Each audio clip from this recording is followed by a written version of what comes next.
Bonjour et bienvenue à une nouvelle capsule All-Emotion. Aujourd'hui, on avait le goût de vous parler de la reconnexion à soi et aux autres, notamment par le toucher. C'est un sujet qui est particulièrement pertinent en ce moment dans ce contexte de pandémie où notre rapport aux autres et notamment à la relation du toucher, du contact physique, a beaucoup changé en définitive. Alors, on vous propose en fait d'y réfléchir et de voir qu'est-ce que vous pouvez peut-être mettre en place de votre côté pour repenser cette relation à soi et aux autres. Alors, moi, quelque chose que j'ai beaucoup observé finalement, basé sur mes connaissances en intelligence émotionnelle, c'est que le toucher, souvent, c'est une manière de témoigner de l'empathie. L'empathie étant une compétence clé en intelligence émotionnelle. Alors, autrefois, on aurait eu tendance, en voyant quelqu'un qui était en détresse au travail ou quelqu'un vivant un deuil, à avoir un mouvement, en fait, un geste qui permet de montrer, d'exprimer son empathie. Donc, un geste sur l'épaule, sur le bras, carrément en prenant même une personne dans ses bras, en lui donnant ce qu'on appellerait un câlin.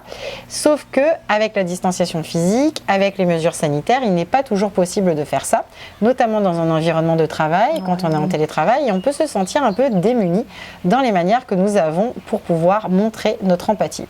Alors quoi faire? Ce sont justement des thématiques sur lesquelles on travaille beaucoup avec les coachés, de comment développer quand même cette compétence en intelligence émotionnelle, mais en trouvant de nouvelles manières finalement de montrer son empathie. Puis j'étais curieuse de savoir un petit peu de ton côté, Claire, qu'est-ce que toi tu as observé aussi dans ce rapport au toucher, que ce soit le toucher des autres, le toucher qu'on a sur soi, en fait, de comment on prend soin de soi, quel est le rapport qu'on a à soi.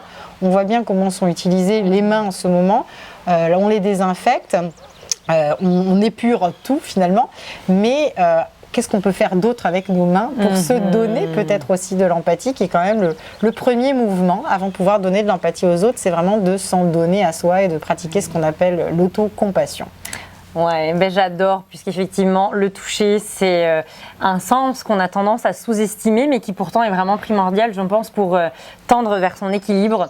Le toucher, c'est un des premiers sens, si ce n'est le premier, que le fœtus développe dans le ventre de sa maman. Donc, c'est dire à quel point, dès les premiers jours de vie, il est essentiel, finalement, pour se retrouver dans son univers, quel qu'il soit. En yoga du visage, le toucher, mais c'est la star, en fait, et ça vient remettre un peu d'or sur ses mains qui sont tant controversées et mises à mal dans ces derniers mois en lien avec ce contexte de pandémie.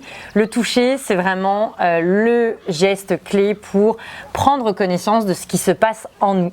En yoga du visage, on va, grâce au toucher, inviter d'ailleurs à se débarrasser des cotons, des lingettes démaquillantes quand on a ce geste de démaquillage le soir, pour celles et ceux qui se maquillent. Sinon, messieurs, vous inquiétez pas, on a quand même quelque chose pour vous. On va vraiment aller prendre brute la matière, brute. Qu'est-ce que moi, avec mes mains, propres toujours évidemment, on arrive à ressentir comme émotion.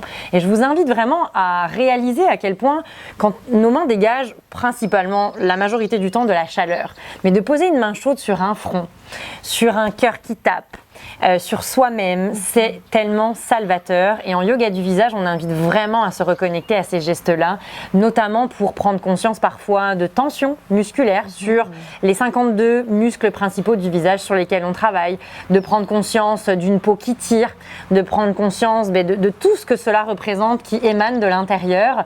Ce toucher-là fait du bien et de vraiment aller chercher les réponses par soi-même plutôt que d'espérer toujours les trouver avec les autres. Là, le contexte a quand même démontré qu'on était pas mal tout seul face au miroir, fait qu'il fallait quand même faire quelque chose pour nous avant tout, pour se sentir bien. Fait que c'est vraiment un geste et un sens qu'on met de l'avant en yoga du visage et qui fait tellement de sens avec tout ce que tu dis d'amour de soi. Oui, je pense. Et puis, c'est vrai que je t'avais partagé ça hors antenne. Il y a aussi des pratiques qu'on peut avoir pour se donner de l'amour, en fait, pour se donner de la compassion, peut-être pour regarder et toucher ce corps tel qu'on ne l'osait pas peut-être sur le toucher avant. Donc, j'ai des clientes, par exemple, qui vont jusqu'à mettre des cœurs sur des endroits qu'elles n'aimeraient pas d'elles, sur ce bourrelet qu'elles n'apprécient pas, sur ce morceau de cuisse où il y a un peu de cellulite. Donc, c'est vraiment aussi des pratiques, je pense, qui nous permettent de revoir comment le toucher peut être aussi un acte d'auto-compassion, d'auto-empathie, et c'est une démarche qui est très intéressante à intégrer dans cette reconnexion à soi. Moi, je suis vraiment persuadée qu'avant de pouvoir revisiter nos relations aux autres, il faut passer par une exploration de cette relation à soi, Ouais, tout à fait. par cette auto-empathie pour être capable ensuite de donner de l'empathie aux autres.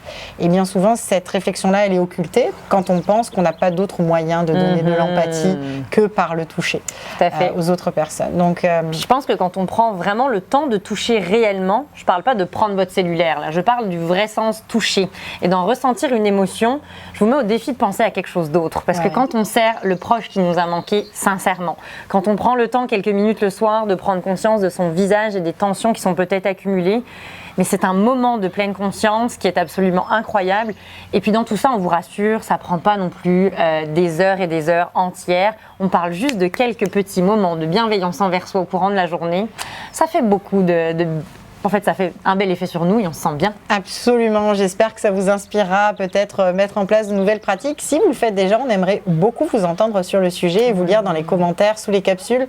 N'hésitez pas à nous le dire parce qu'on adore vous lire. Qu'est-ce que ça évoque chez vous? On attend, on vous lit très bientôt. Merci encore de votre écoute, c'est toujours apprécié. Merci Virginie. Merci beaucoup Claire, merci à vous, à bientôt.